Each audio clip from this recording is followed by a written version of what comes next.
There was a man who was fulfilling Salah. And he was an irregular, but he made his tawbah and he came to the masjid. So he arrived at Salatul Fajr. So this man walks in for Salatul Fajr and he's standing. And the Imam starts reading Surah Al-Baqarah. Okay? He reads Surah Al-Baqarah. And it's a nice long surah. You know Surah Al-Baqarah is very long. So this man is standing and he's thinking, hey, this Imam is reading long. Now, one of the cries of the masjid, my beloved Imams who lead the Salah, do not over-lengthen your Salah. Stick to that which is Sunnah and understand it. And realize that when you lengthen your Salah, sometimes you are discouraging the weak ones behind you from coming for the next Salah. So if you are standing and reading beautifully, the microphone is good and mashallah everything is beautiful and nice and the weather is beautiful and you are just prolonging, there are some of those Surah Baqarah people at the back, you know. So you need to remember they are still a bit weak, you know. So that is one of the cries of the masjid is, you know, calm down, cool it a little bit. Maybe you rather read a bit shorter so they come back. And we don't want to read quick in a way that we are insulting Allah. You know, Taraweeh time in the house of Allah, many of the Imams, they read like a Concorde. That's why they have stopped the Concorde now. Do you know that? Concorde is blocked, banned, finished, no more. All of them that are still there, they are just in museums because it's too fast. We have Concorde Salah. Alhamdulillah. What is that? Yeah? What is that?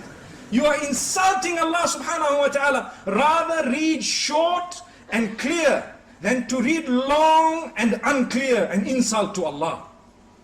Who said you have to finish the Quran? To finish the Quran is a sunnah which is very great, but not at the expense of speed, never ever.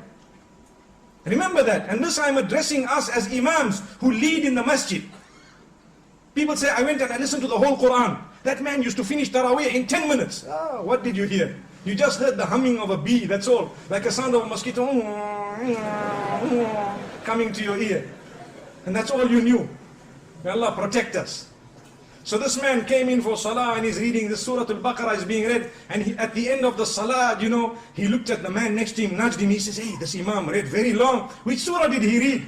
So he says, it is called Surah Al-Baqarah, which means the cow. And it is the longest surah in the Quran. So he said, okay, now I must ask before I start my Salah, which surah is being read?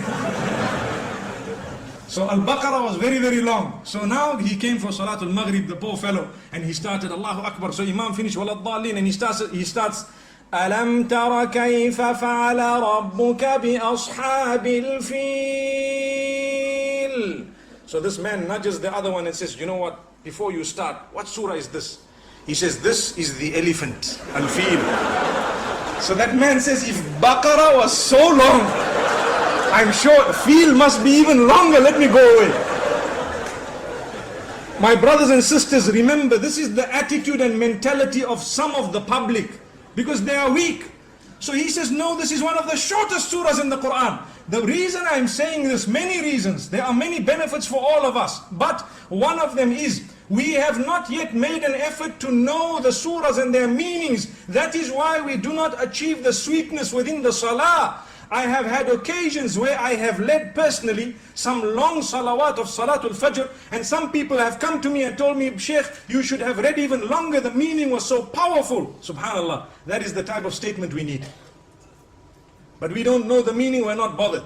Like I always say, we've studied so many books in order to achieve all those ology degrees we spoke about moments ago. But we haven't studied the one book of Allah subhanahu wa ta'ala, nor have we studied the sunnah of Muhammad sallallahu alayhi wa sallam. It requires an effort, it requires dedication, it requires time off work, it requires a lot. You have no guarantee that you will live to old age when you can do that. So let's do it as soon as we can.